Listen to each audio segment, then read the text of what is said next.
Well, the country and the world certainly have changed.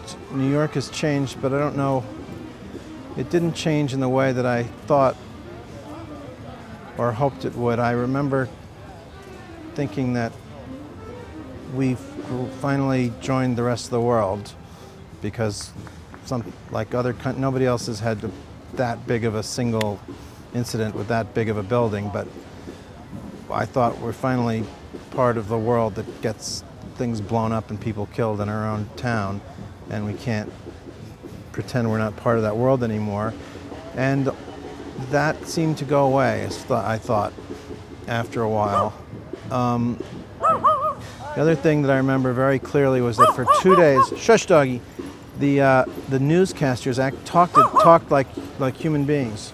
They didn't talk with that news cadence. They were on the streets and they were just as freaked out and upset as everybody else. And I'd never seen anything like that on television. They weren't in their TV mode. And there was also no commercials on for 2 or 3 days.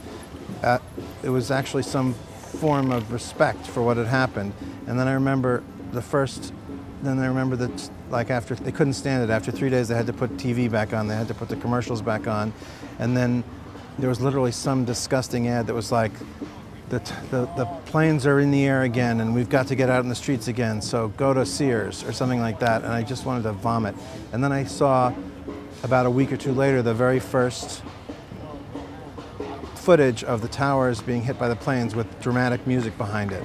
Like there had been a sort of a group agreement not to turn this into TV bullshit because everyone was so really, truly shocked.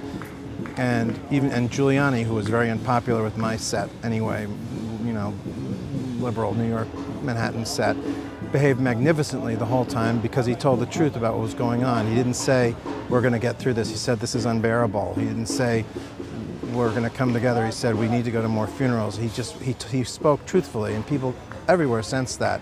So whatever he's like any other time, he's told the truth at the time, and that was something you don't see on TV anymore. You know, the regular cadence is a rehearsed cadence that we're all familiar with, and it's lies.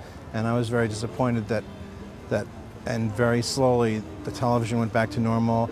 Lionel, you'd see the towers, da-da-da, like it was a TV movie, and I was very disturbed at that sense of maturity, I guess, you know, that seemed to come over the country briefly was gone, and we went back to shrieking bullshit.